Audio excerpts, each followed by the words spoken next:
it's me, Barbie Bookworm, and today I'm coming at you with another video. I am going to judge if Barbie has good taste in books. So today we are talking about the main Barbie because I'm Barbie Bookworm. And nobody cares about Barbie Bookworm, but we all care about one Barbie, aka Margot Robbie, the main Barbie. And she recently did a film which, okay, I'm a bit jealous of. They didn't invite me, but I took the advantage of the situation and decided to kind of spy on that Barbie, because some time ago she read some books and she didn't take any advice from me and recommended those books to other Barbies out there and other cans. So I decided that I, in quality of Barbie Bookworm, have the right skill to judge if Barbie has great taste in books. So without any further ado, let's get into this wonderful journey.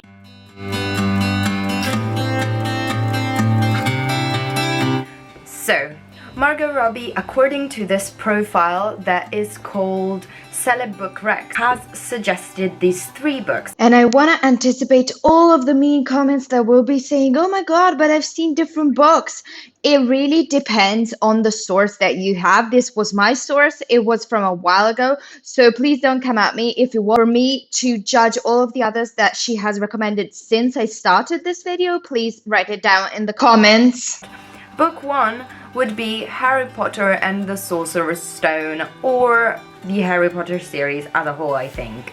Then number 2 would be Helter Sketer by Vincent Burgiosi with Kurt Gentry, the true story of the Manson murder. Can we just take a break here and laugh out loud for how bad I pronounced Vincent Burgiosi? That was the actual name of the prosecutor.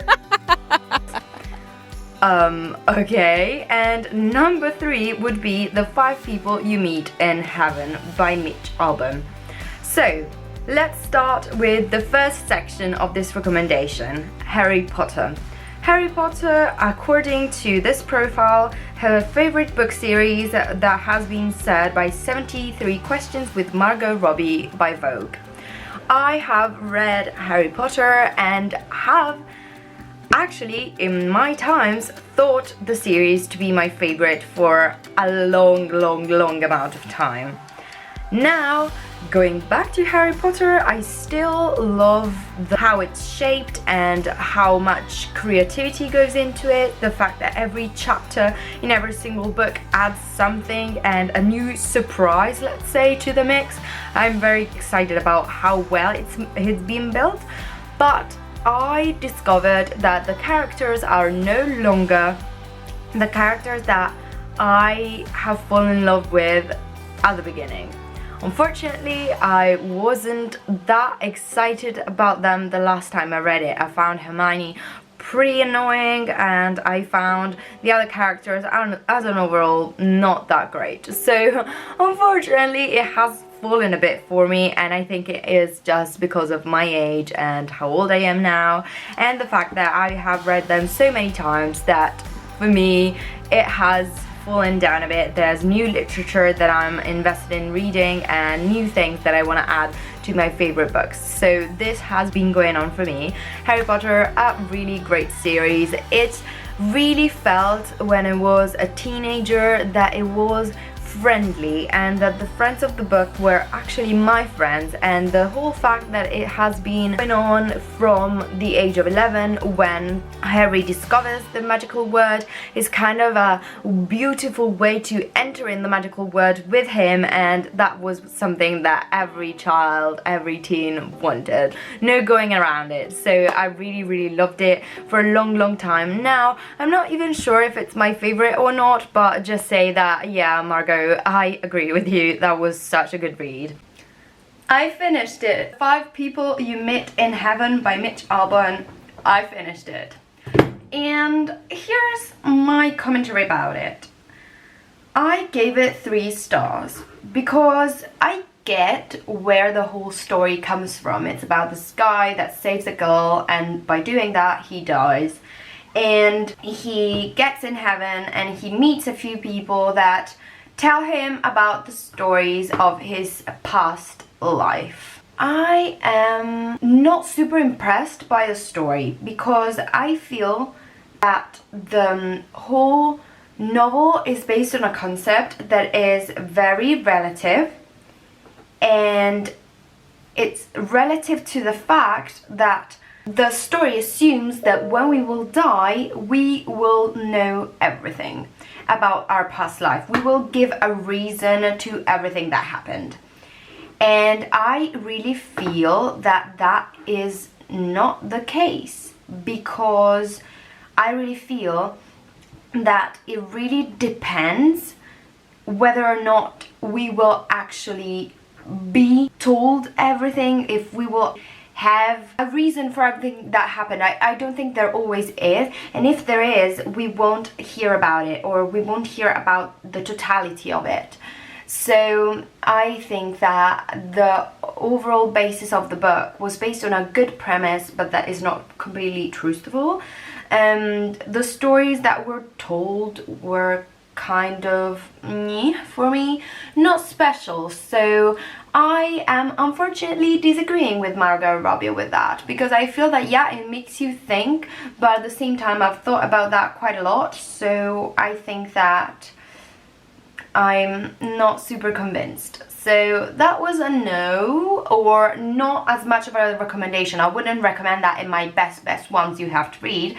So I am hopeful on the third book, the Helter Sketer, and I'm hoping that that one will be better. Helter Sketer. I have to say, I don't really know what to say about Barbie.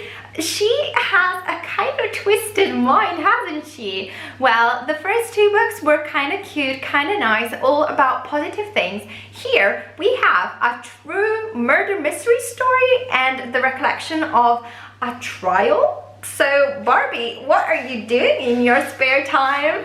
We don't want to know. But I have taken my time to read Helter Sketer here on Kindle, and I am so happy that I did it. I have to say, the book itself is kind of scary because it's the recollection of the whole trial. Here it is, and it was really impactful. The whole story is very complicated because it's the recollection of the Mason murders, which is inspired as a name from the Mason family, which is a family where Mason was this guy that asked people if they wanted to join the family. Many people did, and they ended up doing this Mason family. It wasn't a good family, wasn't a family that Barbie would want to have, but it was a family of people that joined each other because they had previously discarded their own families, or still felt that they were outside of society and they wanted to be against society in some way, shape or form. Overall, they were all inside this wonderful giant family and they committed murder.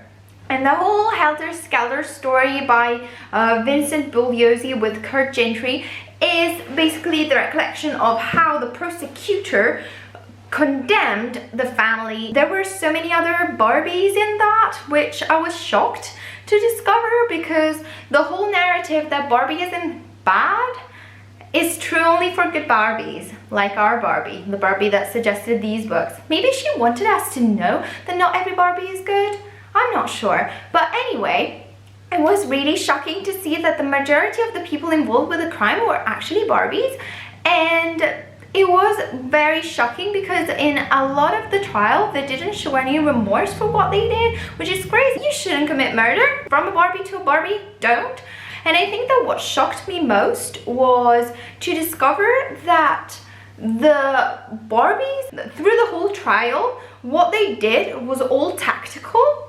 And there was evidence, and I did stand by the evidence, but it was really strange to see that it all appeared like a tactical game, because everyone that was convicted or involved had to go through all of the process, and all they had to do was convince the jury, which was the people that were ultimately gonna judge all of the Barbies and Mason.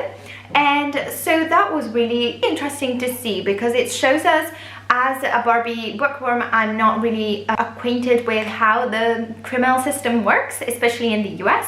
So this showed me how other people are persecuted in other countries. And it was really cool, because here in Barbie land, I don't know, I've never seen a trial before. And overall, I think that this book was a nice one, but it was a bit too lengthy, and the final bit was super long. It was basically in the epilogue. It told you where every Barbie was and what everyone did from the family, and the fact that this family basically ceased to exist after a while, and no one went on with being part of the family, and no new family was recreated by someone else.